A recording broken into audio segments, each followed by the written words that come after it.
মানে কিয়ামতের দৃশ্যটা কিরকম হবে এর নকশা খুব সংক্ষিপ্ত পরিসরে মাত্র 11টা আয়াতে আল্লাহ তুলে ধরেছেন। আপনি মনোযোগ দিয়ে কানগুলো খরগোশের মতো খাড়া করে যদি কথাগুলো শুনেন, আপনার মনে হবে আপনি এখানে বসে কিয়ামত চোখে লাইভ দেখতেছেন। লাইভ আল্লাহ এমন ভাবে বলেছেন, সুবহানাল্লাহ পড়েন। তা আসুন আমরা সরাসরি কিয়ামতকে দেখে আসি। আসলে কিয়ামতটা কেমন বর্ণনা করছেন কে? আল্লাহ। সূরার নাম হচ্ছে সূরাতুল কারিয়া। কি নাম? আওয়াজ করে উত্তর দিতে হবে। সূরার নাম আল কারিয়া। চিৎকার মেরে বলেন সূরার নাম কি? আল কারিয়া। এটা মাক্কি সূরা। কি সূরা? বিশ্বনবীর জীবনের দুইটা পর্ব, একটা মাক্কি পর্ব আর একটা মাদানী পর্ব। এটা মাদানী পর্বে নাজিল হয়নি, এটা নাজিল হয়েছে মাক্কি পর্বে। এই সূরার আয়াত সংখ্যা 11। এটা কোরআনের 101 নম্বর সূরা। এটা আল কোরআন আল কারীমের 30তম পারায় অবস্থিত একটা সূরা। আমাদের অনেকেরই মাশাআল্লাহ মুখস্থ আছে, আছে না? ইমাম সাহেব নামাজে প্রায় পড়ে, অনেকেরই মুখস্থ। শুনতে শুনতে কবে যে মুখস্থ হয়েছে আমাদের নিজেরাও জানি না। সুবহানাল্লাহ পড়ে। কোরআনের ভিতরে খালি বরকত, এটার সাথে লাগলেই বরকত, মসজিদে গেলেই বরকত। মনের অজান্তে আমরা এই সূরাকে মুখস্থ করে ফেলেছি। কিন্তু এই সূরার ভেতরে যে আল্লাহ কোরআনের কিয়ামতের এত চমৎকার নকশা এঁকেছেন, এত প্রামাণ্য বর্ণনা দিয়েছেন, এটা আমরা অনেকে জানিই না। আসুন আমরা এই সূরার আলোকে দেখার চেষ্টা করি যে কিয়ামতটা কিরকম হবে। আল্লাহ একটা শব্দকে এই সূরার শুরুতে 3 বার উল্লেখ করে আমাদের দৃষ্টি আকর্ষণ করেছেন। আল্লাহ tried to draw our attention by mentioning 3 times a word, and that is al-qari'ah. আল-কারিয়া শব্দটাকে তিনি 3 বার উল্লেখ করে আমাদের দৃষ্টি আকর্ষণ করেছেন। একটা শব্দ 3 বার বললে মানুষের দৃষ্টি আকর্ষিত হয় না? যেহেতু এটা আরব দেশে নাজিল হয়েছে, আবার মক্কায়, মক্কার লোকেরা আরবি বোঝে, তাদেরকে প্রথম বলা হলো আল-কারিয়া। তারা ফিরে তাকালো, কি আল-কারিয়া? আবার বলা হলো মাল-কারিয়া। কি মাল-কারিয়া? আবার বলা হলো ওয়ামা আদরাকা মাল-কারিয়া। আবার তারা ফিরে তাকালো। দৃষ্টি আকর্ষণের জন্য আল্লাহ তাআলা 3 বার এই শব্দটা বলেছেন।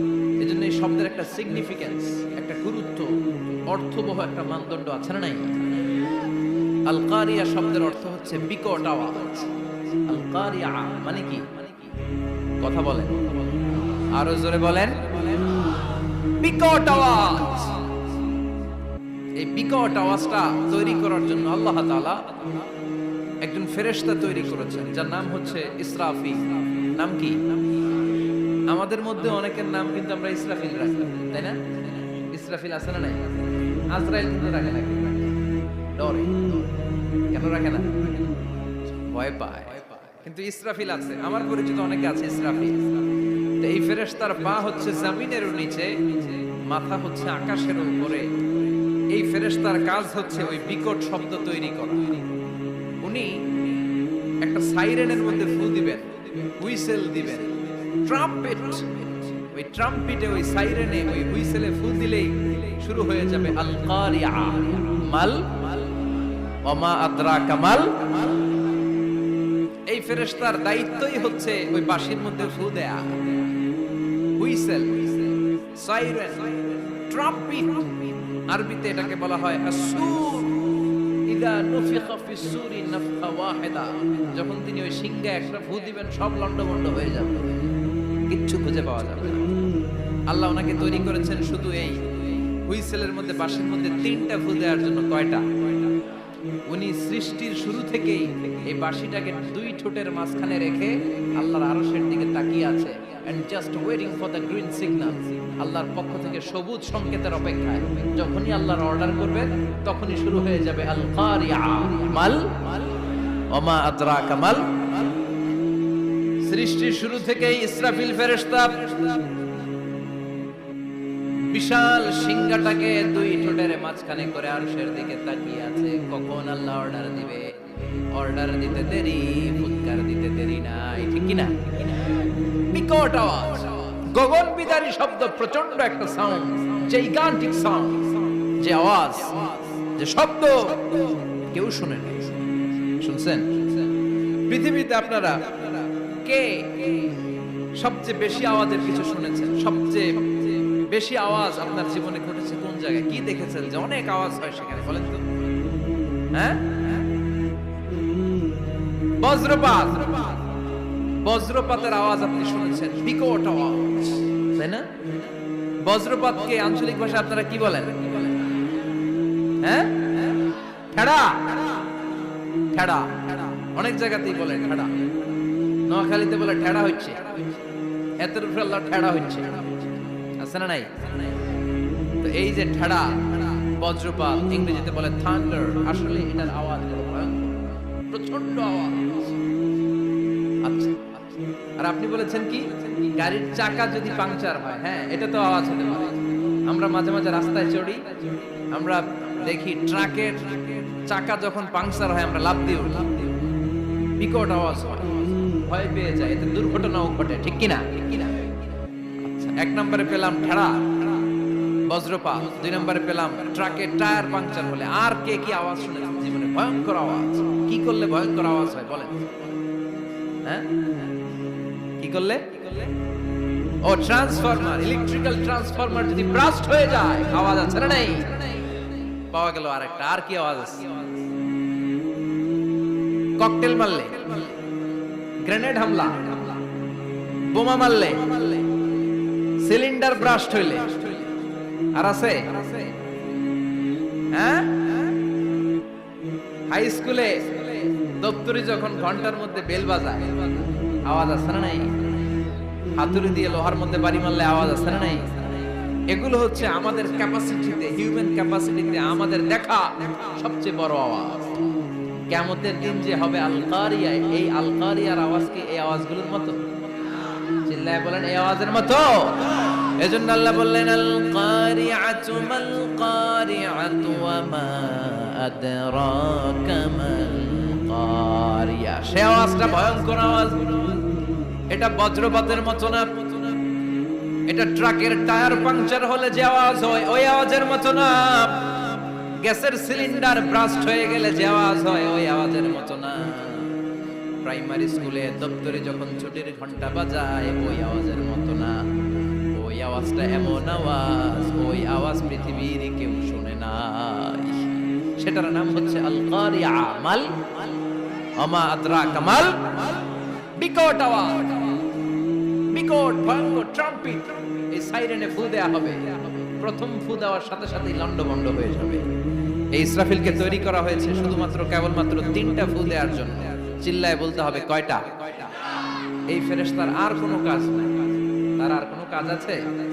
ঠিক যে মুহূর্তে, এখন আমার ঘড়িতে বাজে 9:50, রাত 9:50, ঠিক এই মুহূর্তে যখন আমরা তাফসীর শুনছি, ঠিক এই মুহূর্তেও ইসরাফিল ফেরেশতা সিংহাটাকে 2 ঠোঁটের মধ্যে লাগিয়ে আল্লাহর আরশের দিকে তাকিয়ে আছে। ওই যে সৃষ্টির শুরু থেকে তাকিয়ে আছে, আজ অবধি তাকিয়ে আছে। যখনই গ্রিন সিগন্যাল আসবে মুহূর্তেই শুরু হয়ে যাবে আল কারিয়া মাল ওয়া মা আদরাকা মাল।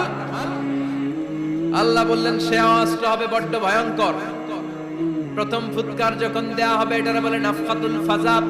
দুনিয়ার সব মানুষগুলো অবাক হয়ে যাবে, পুরো পৃথিবীটা কেঁপে উঠবে, পৃথিবীর বিল্ডিং গুলো দুমড়ে মুচড়ে পড়বে, পৃথিবীর বড় বড় যত পাহাড়গুলো আছে তুলার মতো বাতাসে পাহাড়গুলো তুলিত হতে থাকবে। আল্লাহু আকবার। আল্লাহ বললেন ইয়াউমা ইয়াকুনুন নাসু কাল ফারাশিল মাবথুস ওয়া তাকুনুল জিবালু কাল ইহনিল মানফুশ। সেদিন মানুষগুলো বিক্ষিপ্ত পতঙ্গের মতো নিক্ষিপ্ত হবে যখন আল কারিয়া, এই বিকট আওয়াজটা হবে। শুনতেছেন? মনোযোগ আছে? কথা বুঝতে সমস্যা হচ্ছে না তো? 3টা ফুৎকার। কয়টা? প্রথম ফুৎকার দেওয়ার সাথে সাথে মানুষগুলো বিক্ষিপ্ত পতঙ্গের মতো নিক্ষিপ্ত হবে। এই যে আরামসে বসে আছি, তখন আর বসে থাকা যাবে না। কে ধাক্কা খেয়ে কই চলে যাব টেরই পাওয়া যাবে না। আমরা এই যে বসে আছি এর কারণ হচ্ছে গ্র্যাভিটেশনাল একটা ল আছে, পাওয়ার। এটারে বাংলায় বলে মাধ্যাকর্ষণ শক্তি। কি শক্তি? কথা বলে। কে আবিষ্কার করছে এটা? হ্যাঁ, কে? বিজ্ঞানের নিউটন, আইজাক নিউটন আবিষ্কার করেছে। আপেলকে সে নিচে পড়তে দেখে গবেষণা করে পেয়েছে গ্র্যাভিটেশনাল পাওয়ার। ওইটা থাকার কারণে পৃথিবীর সেন্টার সবকিছুকে নিচের দিকে টানে, নিজের দিকে টানে, ফলে আমরা বসে আছি। কিন্তু এই মাধ্যাকর্ষণ শক্তির বাইরে যদি আমরা আকাশে উঠে যাই, আর কিন্তু কোনো টানাটানি নাই, আপনি শূন্যে ভেসে থাকবেন। নভোচারীরা মহাশূন্যে যে ভেসে থাকে, কিয়ামতের ওই ধাক্কার ভাইব্রেশন যখন শুরু হয়ে যাবে, পুরো পৃথিবীটা মুহূর্তের মধ্যে কেঁপে উঠবে। এমন কম্পন, এমন আওয়াজ পৃথিবীবাসী আর আগে আর শোনে নাই। একটা ধাক্কার চোটে মানুষগুলো ছিটকে কে যেন কই পড়ে যাবে, কেউ টের পাবে না। কে কই চলে গেছে হিসাব নাই। সব থাকবে ওইটা, সব থাকবে না। কেউ থাকবে টয়লেটে, কেউ থাকবে ঘুমে, কেউ থাকবে বাজারে। আপনাদের নিমসার বাজার তো থাকবে তখন না, থাকবে। ওই যে লন্ডভন্ড হয়ে যাবে, হিসাব নাই। কে যে কোথায় ছিটকে পড়বো আমরা জানি না। বিক্ষিপ্ত পতঙ্গের মতো আমরা নিক্ষিপ্ত হব। শীতকালে আমার দেশের ছেলেরা রাত্রেবেলা ব্যাডমিন্টন খেলে, র্যাকেট খেলে না, নিমসারে বোধহয় খেলে টেলে না, খেলে। তো ওরা বাঁশ গেড়ে দেয়, ক্ষেতের মাঝখানে কি গাড়ে, এরপর বাঁশের মধ্যে লাগায় কি লাইট। লাইট গুলো লাগালে দেখবেন ক্ষেতের গ্রামের পোকাগুলো এসে লাইটের মধ্যে ছিটকে ছিটকে পড়ে। আমাদের অবস্থায় পোকার মতো হবে তখন। আল্লাহ সেটাই বললেন, ইয়াউমা ইয়াকুনুন নাসু কাল ফারাশিল মাবথুস, বিক্ষিপ্ত পতঙ্গের মতো মানুষগুলো নিক্ষিপ্ত হবে। ওয়া তাকুনুল জিবালু কাল আহিনিল মানফুশ, তুলাকে যখন পিটানো হয়, ধ্বনিত করা হয়, দেখবেন তুলার ছোট ছোট কণা বাতাসের মধ্যে ভাসতে থাকে। ফু মারলে আরো দূরে যায়, আরো বাতাস আসলে উড়ে উড়ে যে কোথায় চলে যায় টের পাওয়া যায় না। সুবহানাল্লাহ। বিশাল বিশাল পাহাড়গুলো এরকম ধ্বনিত তুলার মতো সামনে উঠতে থাকবে, একটা পাহাড়ও টিকবে না। বাংলাদেশের সবচেয়ে বড় পাহাড়ের নাম কি জানেন? তাজিংডং পর্বত। কিন্তু সবচেয়ে বড় পাহাড় হচ্ছে গারো পাহাড়, ময়মনসিংহ। ওটা থাকবে কিয়ামতের দিন। আল কারিয়া, আল কারিয়ার সময় টিকবে ওটা। তাজিংডং বিজয় সবচেয়ে বড় পর্বত শৃঙ্গ কোথায়? এটা বান্দরবান। এটা টিকবে? কেউকারাডাং একটা আছে না, চিম্বুক আছে না, টিকবে? টিকবে না। পৃথিবীর সবচেয়ে বড় পাহাড় মাউন্ট এভারেস্ট নেপালে 29,035 ফিট উঁচু, টিকবে? ইউরোপের সবচেয়ে বড় পাহাড় আল্পস পর্বতমালা টিকবে না। আমেরিকার সবচেয়ে বড় পাহাড় আলাস্কা পর্বতমালা টিকবে না। আরব বিশ্বে বিশাল একটা মাউন্টেন রেঞ্জ আছে, ওইটার নাম তুর পাহাড়, ওইটাও টিকবে না। একটা পাহাড়ও থাকবে না। পাহাড়গুলো ভেঙে দুমড়ে মুচড়ে তুলার মতো ধ্বনিত হতে থাকবে। চিৎকার করে পড়েন আল্লাহু আকবার। এই যে 5 তলা, 7 তলা, 10 তলা দেদারসে টাওয়ার উঠতে শুরু করেছে, বিল্ডিং বাড়তে শুরু করেছে। কিয়ামত যখন শুরু হবে, আল কারিয়া যখন শুরু হয়ে যাবে, রব্বুল আলামিন পুরো পৃথিবীটারে ধরে একটা ঝাঁকুনি মারবে। ওই ঝাঁকুনির চোটে 8 তলা 10 তলা বিল্ডিং গুলো টিকবে নাকি? 30 তলা 50 তলা হলে তো আর ভাঙবে না। বুর্জ আল খলিফা ভাঙবে না। দুবাইয়ের বুর্জ আল খলিফা সবচেয়ে উঁচু টাওয়ার, এটা কিংডম টাওয়ার। এটা নাকি আরো উঁচু হবে, 1000 মিটার উঁচু হবে। তাইপেডাং 101, মালয়েশিয়ার Petronas twin tower, Shanghai tower, Kaaba ঘরের পাশে বুর্জ আল খলিফা, যেটাকে সবাই বলে জমজম টাওয়ার, টিকবে? কথা বলেন, টিকবে? আল্লাহ বললেন, ইদা জুলজিলাতিল আরদু জিলজালাহা ওয়া আখরাজাতিল আরদু আসফালাহা ইদা রুজ্জাতিল আরদু রাজ্জান ওয়া বুসাতিল জিবালু বাসসা।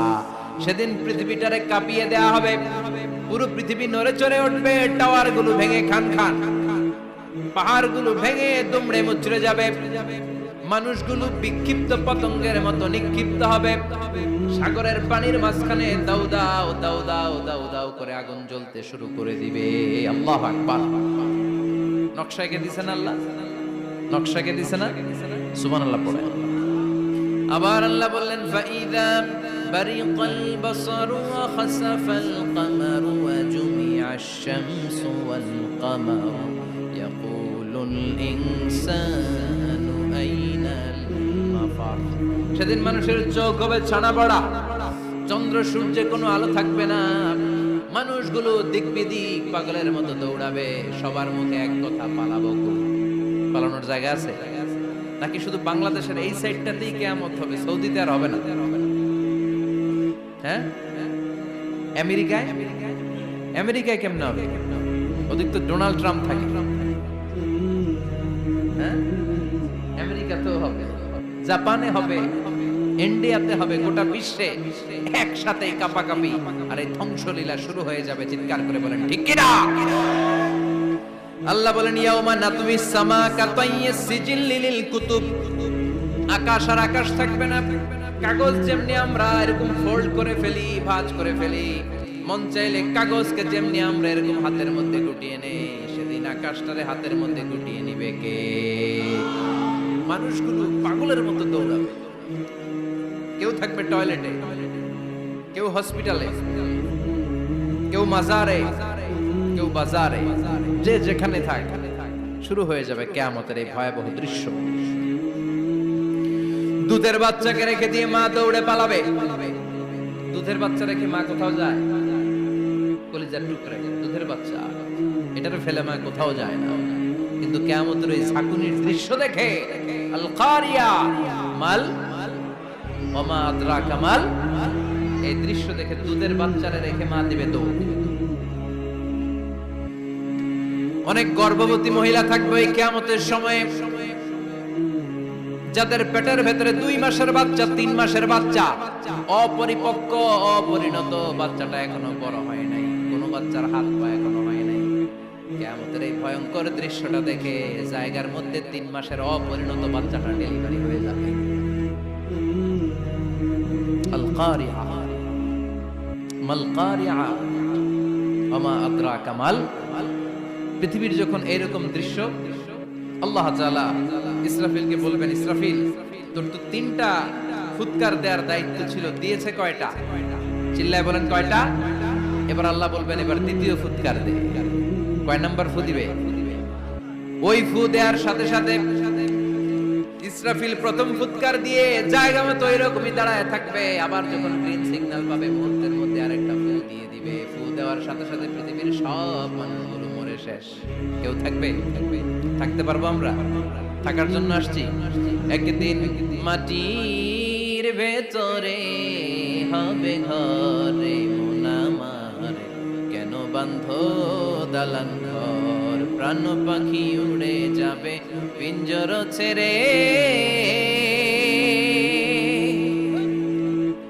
ধরা ধামে সবই রবে তুমি যাবে চলে, বন্ধু বান্ধব যত মাতা পিতা দ্বারা সুত সবই হবে তোমার পরে মন আমার, কেন বাঁধো দালান ঘর, একদিনে মাটির ভেতরে হবে ঘরে মন আমার, কেন বাঁধো দালান ঘর। ঠিক কিনা?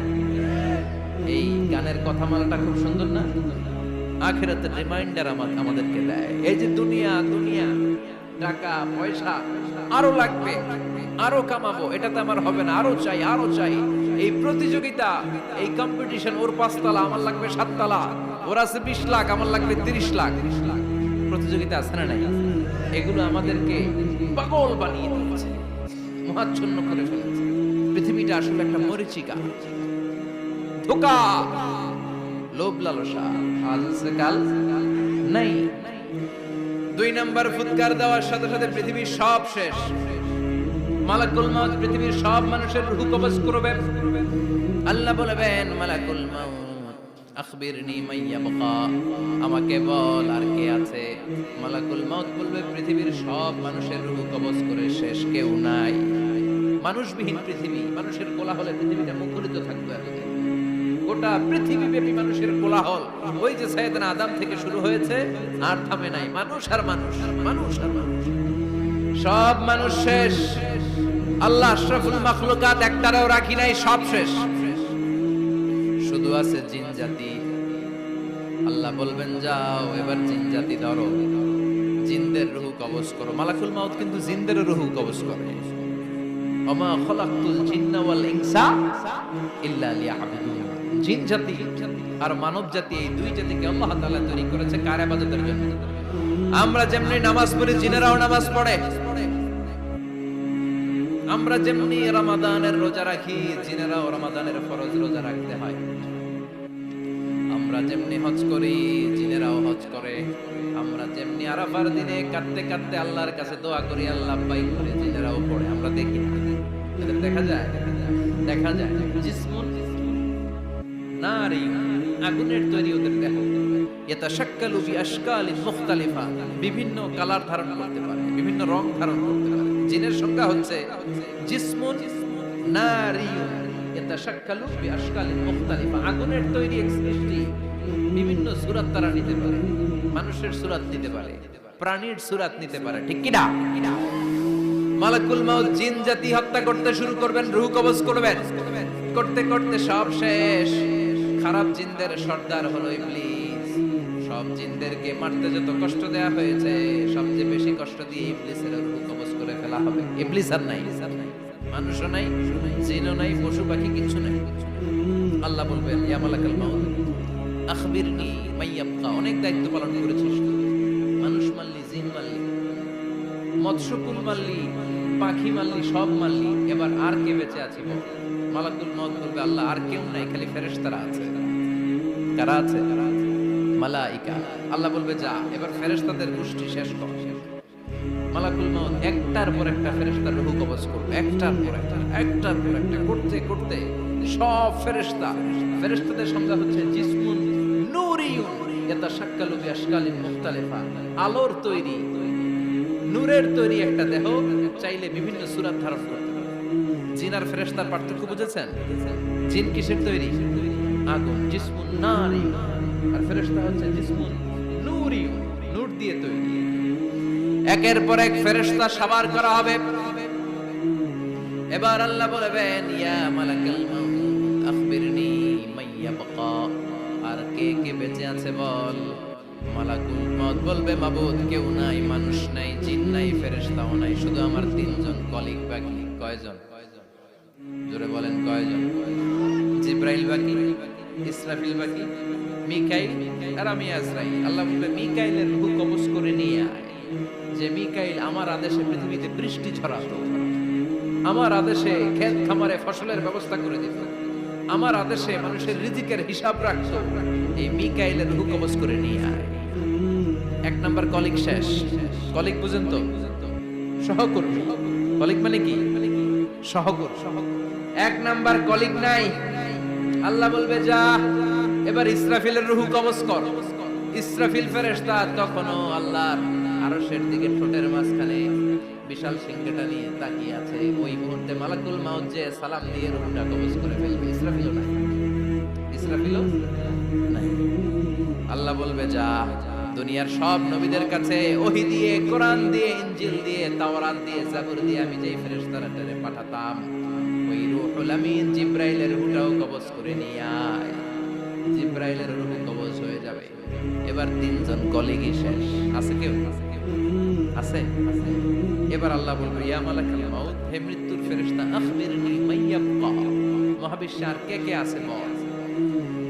আজরাইল বলবে, কেউ নাই, মানুষ নাই, জিন নাই, ফেরেশতা নাই, আমার কলিগরাও নাই, আমি বড় একা। এখন আমি একা হয়ে গেছি। আল্লাহ, আছি শুধু আমি।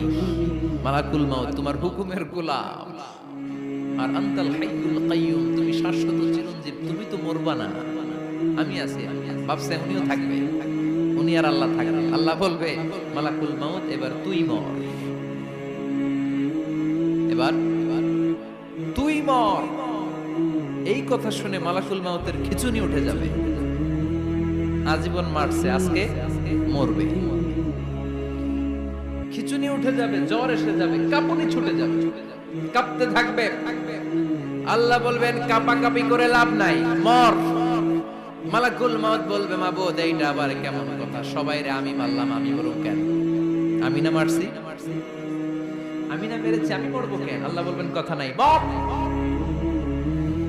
ও আল্লাহ, আমি কেন মরব?